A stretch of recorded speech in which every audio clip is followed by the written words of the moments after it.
Assalamualaikum warahmatullahi wabarakatuh. Saudaraku yang disayangi Allah, jika kita menyebut nama Al-Hallaj, mungkin yang langsung terlintas adalah kalimat kontroversialnya yang mengguncang dunia tasawuf. Kalimat itu adalah Anal Haq, akulah kebenaran. Kalimat seperti ini tidak akan lahir dari seorang filsuf yang gila hormat, bukan pula dari lidah seorang dai yang sedang terlena dengan popularitas. Al-Hallaj bukan sekadar seorang sufi. Ia adalah simbol dari cinta yang membakar segala bentuk keakuan manusia, sampai akhirnya ia larut dan hancur dalam samudra kehadiran ilahi. Namun pertanyaannya, apakah benar Al-Hallaj itu kafir karena mengaku sebagai Tuhan? Ataukah ia justru telah mencapai makom tertinggi dalam penyatuan cinta dan hakikat? Saudaraku, inilah pentingnya kita membedah persoalan ini dengan kepala dingin, hati yang lapang, dan akal yang jernih. Dalam dunia tasawuf, ucapan seperti Anal Haq tidak diartikan secara lahir semata. Sufi-sufi besar seperti Abu Yazid Al-Bustami, Abu Bakar As-Sibli, dan bahkan Ibnu Arabi memahami bahwa ucapan seperti itu lahir bukan dari ego, melainkan dari fana, lenyapnya diri dalam kehadiran Allah. Dalam kondisi fana, seorang hamba tidak lagi melihat dirinya sebagai subjek. Yang ada hanyalah Allah. Maka, jika seseorang dalam kondisi fana berkata, Ana al-Haq, itu bukan berarti ia menjadi Tuhan. Tapi ia berbicara seperti itu karena yang berbicara dalam dirinya bukan lagi akunya yang sebagai manusia, melainkan sebagai cahaya ilahi yang mengalir melaluinya. Namun, sebagian besar ulama fikih kala itu tidak bisa menerima ucapan Al-Hallaj. Bagaimana mungkin seorang manusia mengaku sebagai Tuhan? Bagi mereka, ini adalah kekufuran nyata. Maka Al-Hallaj pun dihukum mati secara tragis di tiang gantung. Tubuhnya dihancurkan, jasadnya dibakar, dan abunya dibuang ke sungai Tigris. Tetapi para sufi memandang kematiannya bukan sebagai hukuman, melainkan penyempurnaan cinta. Bahkan Imam Ghazali dalam beberapa pendapatnya menunjukkan pemahaman mendalam terhadap makom Al-Hallaj meskipun tetap berhati-hati. Syekh Abdul Qadir Al-Jailani pernah berkata, orang seperti Al-Hallaj harus dibaca dengan mata hati, bukan dengan logika semata. Dalam tradisi tasawuf, ada makom yang disebut fanafillah, hancurnya diri dalam kehadiran Allah. Dalam kondisi ini, seseorang bisa melampaui identitas jasmani, ego, bahkan akalnya sendiri. Ia tidak lagi merasa sebagai makhluk.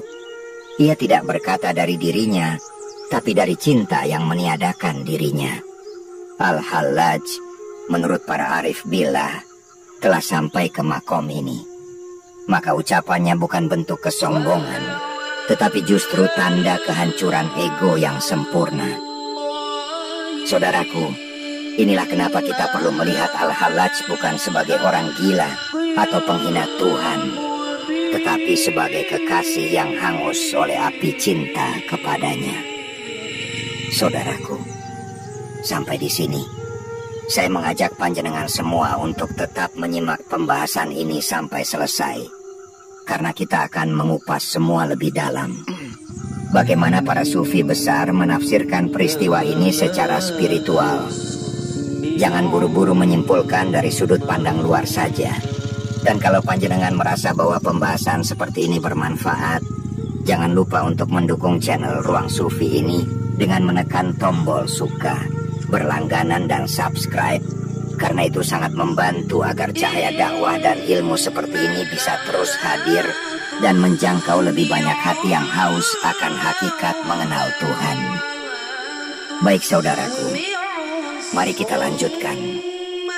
Ibnu Arabi menyebut kondisi seperti yang dialami Al-Hallaj sebagai wahdatul wujud, kesatuan wujud. Bukan berarti manusia menyatu dengan Tuhan, tapi ini berarti bahwa segala sesuatu hanya menjadi nyata karena adanya wujud Allah. Maka, dalam kedalaman zikir dan muraqabah, seorang sufi bisa sampai pada kesadaran bahwa tidak ada aku, yang ada hanya dia. Al-Halaj tidak mengklaim ketuhanan secara formal. Ia sedang tenggelam dalam samudra tauhid, dan kata-katanya adalah kilatan dari kesadaran paling dalam akan keesaan Tuhan yang mutlak. Tentu, tidak semua orang bisa memahami makom seperti itu. Sebagaimana seorang anak kecil tidak bisa memahami percakapan filsuf, demikian pula orang yang baru di tepian spiritualitas tidak akan bisa menangkap makna terdalam dari ucapan para wali yang fana. Maka para sufi tidak menyarankan meniru ucapan Al-Halaj secara sembarangan. Karena tanpa makom yang sama, bisa jadi lidah berkata, Ana al-haq, tapi hati masih dipenuhi ego. Dan itu benar-benar bahaya. Inilah kenapa tasawuf menekankan bimbingan mursyid, guru yang membimbing kita secara bertahap, agar tidak tersesat dalam jalan yang penuh cahaya sekaligus gelap ini. Dan menariknya, ketika Al-Halaj digantung dan hendak dieksekusi, ia justru berkata, apa yang kalian bunuh hanyalah kulitku. Adapun hatiku telah menyatu dengan kekasihku. Ia tidak melawan, tidak menyesal, tidak membela diri. Bahkan ada riwayat yang menyebut, ia justru mendoakan orang-orang yang menghukumnya. Bukankah ini cermin dari akhlak Nabi? Lalu bagaimana mungkin seorang yang dicap kafir, namun memiliki kelembutan seperti itu, mampu mendoakan orang-orang yang menyiksanya?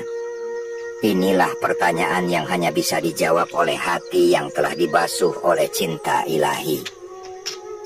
Al-Halaj adalah guru tentang cinta, tentang tauhid, tentang betapa jauhnya jarak antara kata dan makna.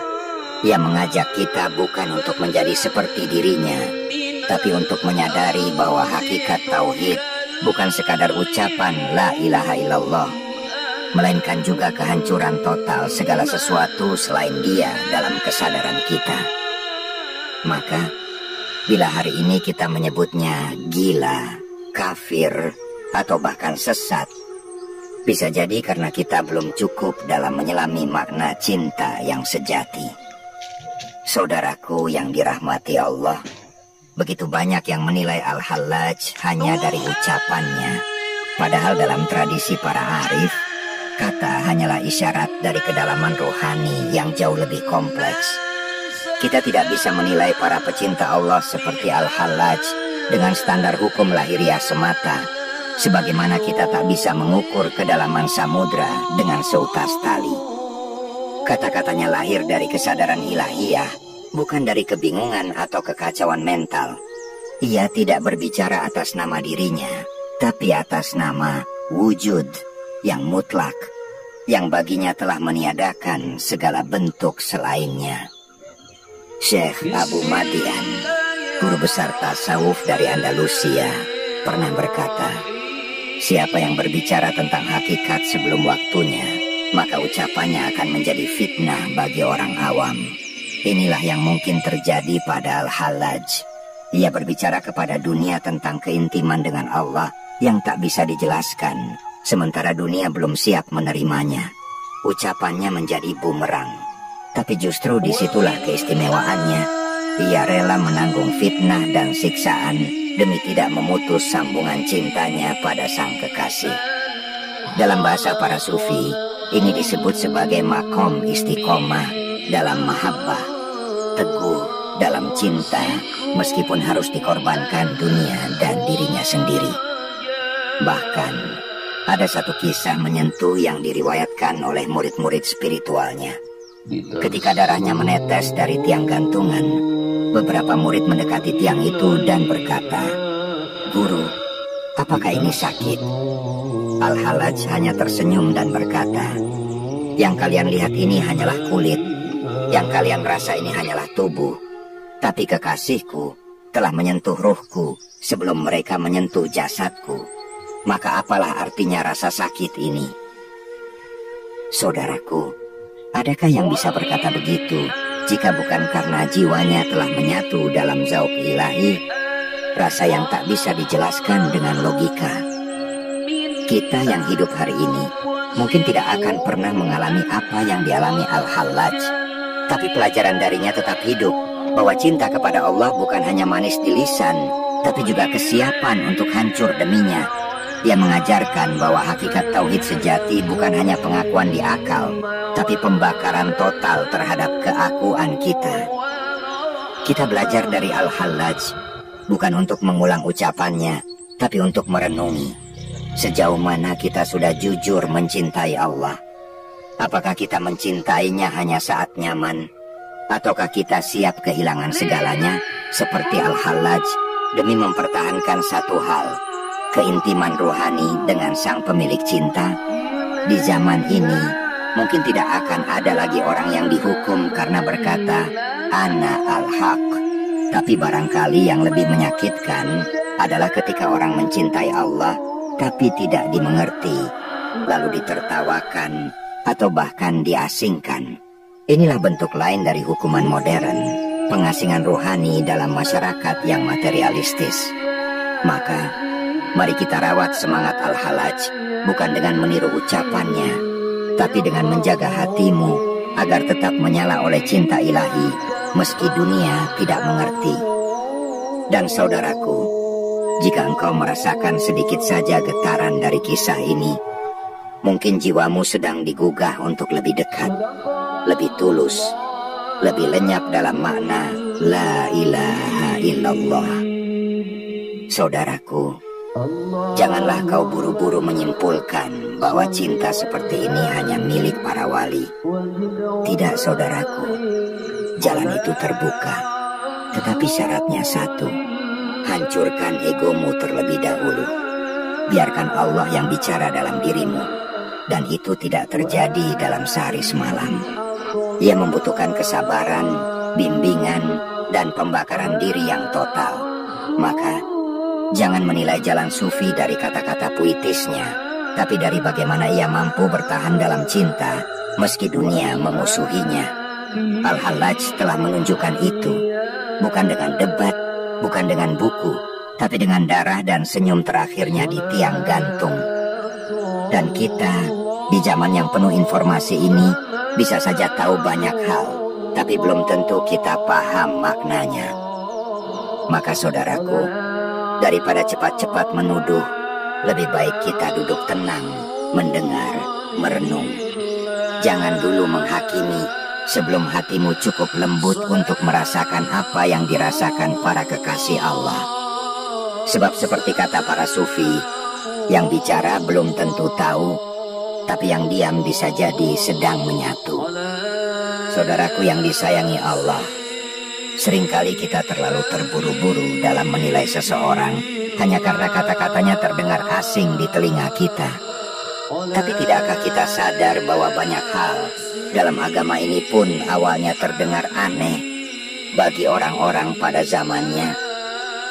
Bukankah para nabi dahulu juga dituduh gila, bahkan ditolak oleh kaumnya sendiri, hanya karena membawa kabar dari langit yang tak bisa dicerna oleh logika manusia biasa?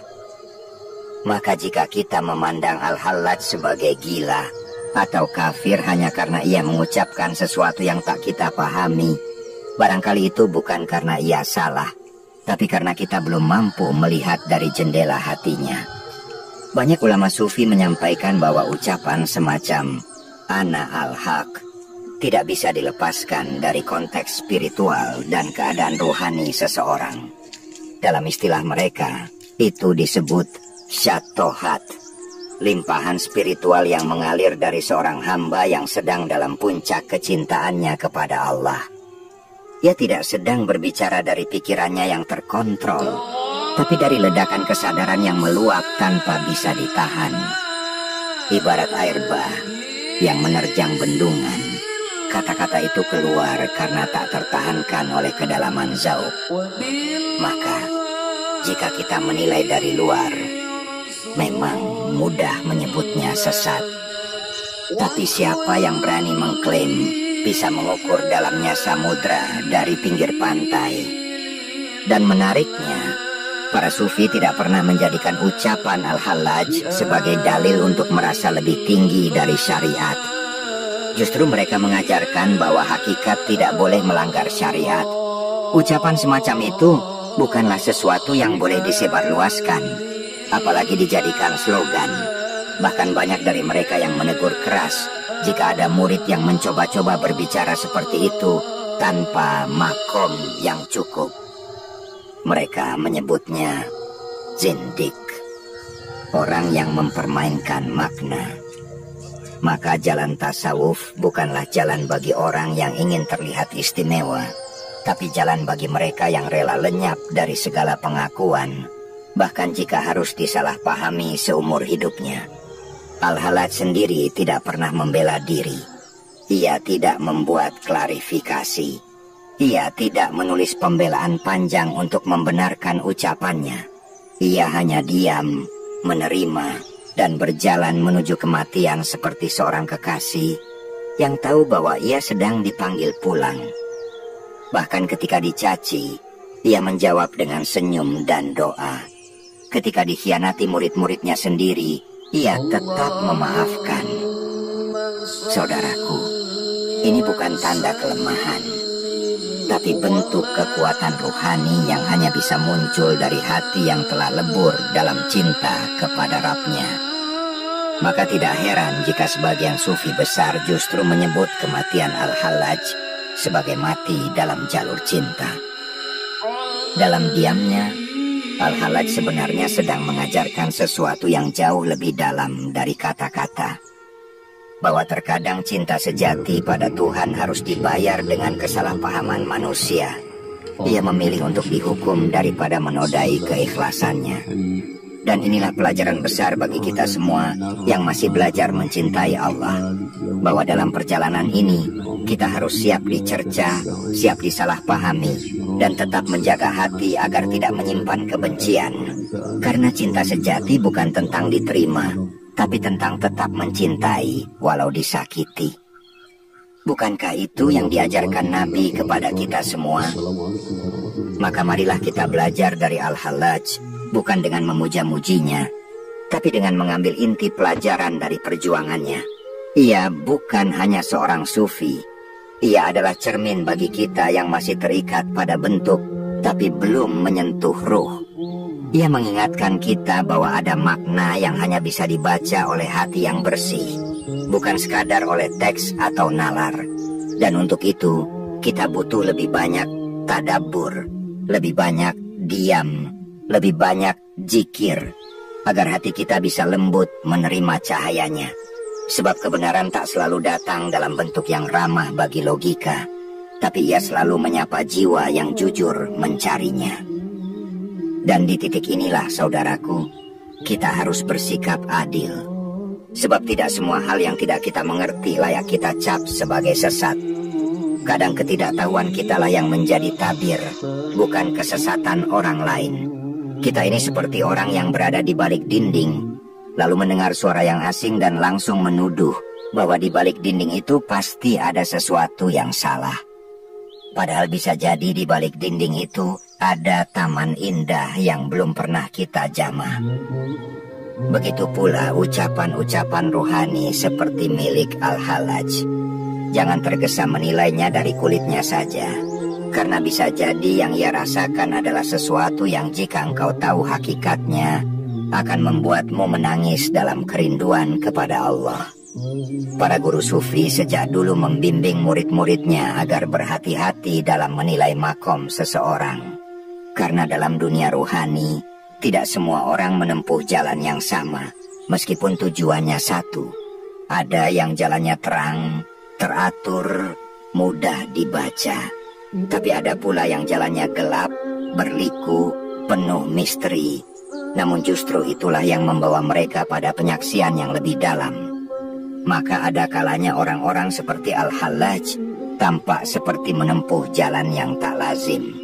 Padahal hakikatnya ia sedang melewati lembah mahabbah yang tak dimengerti kecuali oleh yang pernah hanyut dalamnya. Seperti yang pernah disampaikan oleh para kekasih Allah, jika engkau melihat seorang wali berjalan di udara atau berjalan di atas air, tapi ia menyalahi syariat, maka tinggalkanlah ia. Ini menjadi pelajaran penting bahwa dalam tasawuf yang sejati, cinta tidak pernah memutus hubungan dengan syariat.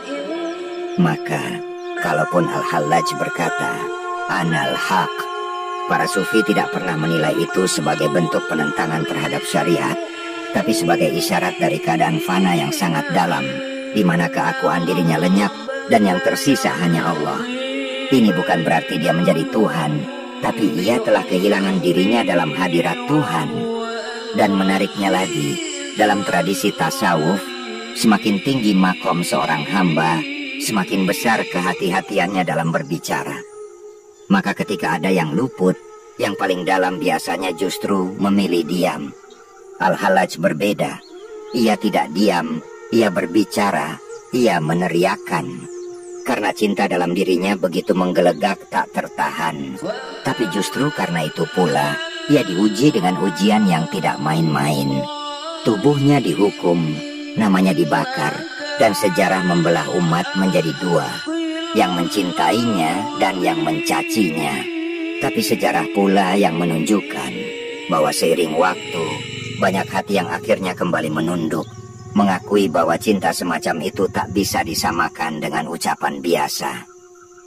Dan inilah mengapa saya mengajak saudara-saudaraku semua yang sedang menyimak kisah ini untuk menonton sampai akhir. Karena kisah Al-Hallaj bukan hanya soal sejarah atau tokoh kontroversial. Ini adalah cermin besar bagi perjalanan rohani kita masing-masing. Dan bisa jadi, dalam perenungan ini, Allah sedang membukakan mata hati kita untuk melihat bahwa cintanya jauh lebih luas dari hukum-hukum lahiriah yang kita pahami. Dan percayalah, bukan karena kita lebih tahu, tapi karena kita sama-sama sedang belajar. Sama-sama sedang berjalan menuju satu arah. Wajah Allah yang tak terlihat oleh mata, tapi selalu ditangisi oleh hati yang rindu. Maka jangan takut untuk membuka ruang di hatimu. Bukan untuk menerima semua pendapat, tapi untuk memberi kesempatan kepada dirimu sendiri agar bisa memandang lebih dalam. Sebab pemahaman yang hakiki bukan datang dari debat, tapi dari keheningan yang jujur. Al-Hallaj tidak meminta kita untuk mengikutinya, tapi mengingatkan kita bahwa cinta sejati kepada Allah akan menuntut segalanya. Bahkan jika yang harus kita bayar adalah kepala kita sendiri. Saudaraku yang dirahmati Allah, kadang kita bertanya, mengapa Allah izinkan seseorang seperti Al-Hallaj mengalami jalan cinta yang begitu getir, penuh luka, dan seolah berakhir dengan kegagalan dunia? Perlu saudaraku ketahui, jika kita merenung lebih dalam, justru di sanalah letak rahmatnya yang tersembunyi. Allah sedang mengajarkan kepada kita semua bahwa cinta kepadanya bukanlah tentang kemenangan di dunia, bukan tentang pengakuan manusia, tapi tentang sejauh mana kita rela mengorbankan diri demi tak memutus ikatan dengannya. Al-Hallaj tidak kalah. Dia telah menang dengan cara yang tak biasa. Dia telah sampai dengan harga yang mahal, pengorbanan total. Dan kita hari ini mungkin tak dituntut untuk menempuh jalan sedahsyat itu, tapi kita dituntut untuk jujur pada diri kita sendiri. Apakah kita sungguh cinta kepada Allah, atau hanya sekadar menyebut namanya tanpa makna? Apakah kita mau mengenalnya lebih dalam, atau hanya puas dengan kulit agama? Al-Hallaj, dengan segala kontroversinya, telah menjadi tamparan bagi kita semua, bahwa jalan menuju Allah bukan jalan yang penuh kenyamanan. Ia jalan yang sunyi, terkadang berdarah, tapi justru itulah jalan para kekasih sejati.